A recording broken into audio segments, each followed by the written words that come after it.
Hello everyone and welcome to After the Fact coverage for the WhatCD Starcraft II Open. My name is DreadvBob, also known as Brainwash in Starcraft 2, and today I bring you a Protoss versus Protoss between OSA Dreadbeard facing off against PossiblyBob. Now both players have made it very easy for me today. Their WhatCD and Starcraft names are both the same. Of course, Dreadbeard is missing the OSA clan name, as that's a Starcraft clan, not a music forum clan, as you can imagine. So that makes it really easy. Didn't have to look up the names. I will ask that anyone sending me replays does send me a just a little attachment saying, you know, which username they use on the forums. It just makes it a bit easier so I don't have to go looking through the big list that we have of all the different players. This will be coming out quite a bit later in the week than it was originally played because I am only actually casting this on Thursday night. The reason I'm casting this on Thursday night is because Fraps decided to go off and systematically corrupt every single AVI file on my computer. Not really sure why. I still haven't worked that out, so I went off and I reinstalled it. And hopefully now it won't, of course, because you will be listening to this on YouTube. If it does actually work, it will not have corrupted the file, most likely.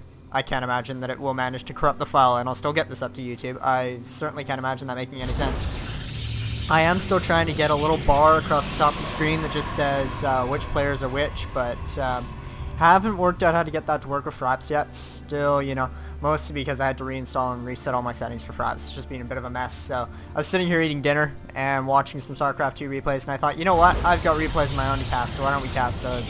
And the reason, of course, I'm talking about this in the beginning of the game is it's beginning of the game in StarCraft 2. Nothing ever happens. Does look like we have 4 Harvesters queued up on the simulator, though. Bit of a misclick there. Let's take a look at what PossiblyBob's going for. He is going for an assimilator. It is delayed in comparison to Dreadbeard's. Let's take a look at the production tab now that we have actually gotten into this game. Dreadbeard is yet to throw down a cybernetics core. We do have a cybernetics core going down for PossiblyBob, though. As well as Zealot coming out. So what I mean about early StarCraft, there's just not all that much going on. No early cheese going down, so there's not a huge amount to talk about right now. You'll notice that my cast will probably be considerably different for the RTY, and unfortunately I can't remember who he played against. Sorry, apologies to that person. I have kind of changed a little bit with how I'm going to approach these casts. It's a bit different, you know, with the majority of my experience coming from live casting. You know, I say majority as in, you know, all of, I think, like 4 or 5 hours, but majority of my casting experience anyway coming from live streams is a bit different doing recorded streams. You know, I can go back, I can edit stuff if I want to. I don't think I'm going to do that though, just because, you know, I like the live feel. Heading back to the game, we do have a robotics facility coming down for Dreadbeard here, as well as a second gateway. Warp gate technology is a little bit delayed for Dreadbeard in comparison to PossiblyBob, but not much in it, I don't think. We probably won't see a big difference there, and it does look like we're going to see a 2-gate robo fast expand. Call it a fast expand at the 5-minute mark. That's not bad. That's pretty fast for Protoss versus Protoss. And taking a look at what PossiblyBob is throwing down here, we do have a 4-gate coming in for PossiblyBob. This isn't the first time I've watched the game, so I won't spoil what happens with this 4-gate. So, you know, don't expect me to be super surprised by it, though. We do have a little bit of Zealot pressure being put on by PossiblyBob, using the Zealot to lead up the ramp in order to force Dreadbeard to bite on that. No sentries, though, so we won't see any biting on a force field just yet. I would expect to see a force field sentry come out quickly, though. It does look like Dreadbeard is stockpiling minerals. Both players are stockpiling minerals. Not really sure. Maybe going for an expansion? I don't know. We do have a sneaky probe here from Dreadbeard. That probe will be able to lay down, of course, some nice proxy pylons.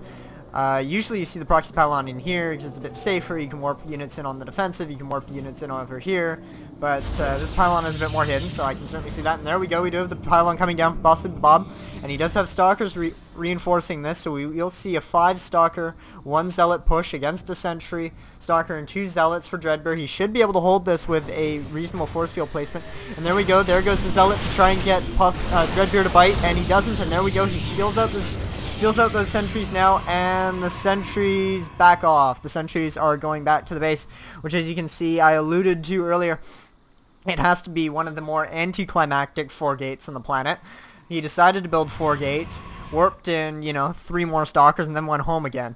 Wasn't really much going on there, and he does lose the pylon for his trouble. There is an immortal now out on the field for Dreadbeard that will make quite a bit of difference. Those immortals will be able to crack through the shields on the sentries while not taking too much damage themselves. We do have a robotics facility coming out for PossiblyBob here, but I do wonder if this is a little bit too late, as we will have 2 immortals out on the field before this robotics facility is even done, and he probably will want to try and get out an observer early, PossiblyBob that is, so that he can get some vision of the field. And there we go, PossiblyBob does agree with me there. That has to be one of the worst 4 gates ever. Not quite the worst 4 gate ever. I have to give it that. I did personally defeat a 4 gate with a rush to battle cruisers. I had no idea that the guy was even 4 gating. I didn't do adequate scouting. And there he came in with this 4 gate and I already had 2 battle cruisers up, and I was like, lol. Anyway, that has to be the most fail 4 gate on the planet. And there we go. This 4 gate isn't looking nearly as failed, though the pylon is able to warp in some reinforcements. So we do have 3 gate robo from Dreadbeard. Not really sure if that's a build, but there we go. The force fields are trying to seal in the stalkers and the zealots. They are pinning the stalkers, but it is giving Dreadbeard, vision of the high ground, vision of PossiblyBob. And finally that zealot does go down, and the immortals are forced to pull back, wait for reinforcements from the stalkers. It looks like a bit of a miscue here from PossiblyBob. He is pulling back from the ramp, which does give Dreadbeard the ability to get up on the ramp. And both of these immortals are still alive. They are hidden in the back, and they will be able to do a lot of damage. PossiblyBob trying to go in for a flank here. Will the zealots be able to do enough damage to take out one of the immortals? It looks like it's going to be very close. Microing around the zealots, and there we go. One immortal is down. That immortal will make a world of difference, but PossiblyBob only has 1 stalker left at this moment, and I will have to say that is probably going to be the GG here. It looks like Dreadbeard is getting PossiblyBob whittled down. PossiblyBob does escape to the back with 1 more stalker, so there are 4 more stalkers here now. And with the building placement coming from PossiblyBob, Dreadbeard is not able to snipe off any pylons, thus taking out the power for all these buildings in one go. The pylons are at the back. That is very good placement. And here comes Immortal. Defender's advantage, of course. You are able to produce Immortals from your robotics facilities. You can't warp Immortals in. Apparently in the beta, they did have a point where you could warp Immortals in. I was always very intrigued. I would have loved to have watched that. Immortals just warping in all over the map. It would have made them totally OP. The only thing more OP than that would have been warping in Colossus. That'd have been great. Do Colossus rushes with proxy pylons and warping them in. That'd be hilarious to watch. Looks like both players are pulling back, playing a little bit more defensively. We do have an observer coming out from Dreadbeard, so you will be able to see anything that's coming from PossiblyBob has an observer coming out. I'm getting confused because they're both Protoss. It's mirror matchups. Observer moving out across the field for PossiblyBob will be able to see what Dreadbeard does when he moves out. His timing on an expansion. We do have a fair number of minerals saved up for both players. It looks like Dreadbeard could expand if he wants to, and he does have a larger army, I'd say, especially with that 1 immortal. Yeah, it's looking like PossiblyBob's army composition is not as good, and both players have stopped producing units entirely. That's interesting. The pylon is finally being taken out from Dreadbeard here, but Dreadbeard's pylon, is being taken out, but it looks like it will be a little bit out of position with these 3 stalkers, giving Dreadbeard the advantage here against PossiblyBob. He has the immortals in the front, though. It means that immortal can get sniped, though PossiblyBob made the same mistake with his immortal, and there we go. 1 immortal is down, and there's the GG from PossiblyBob.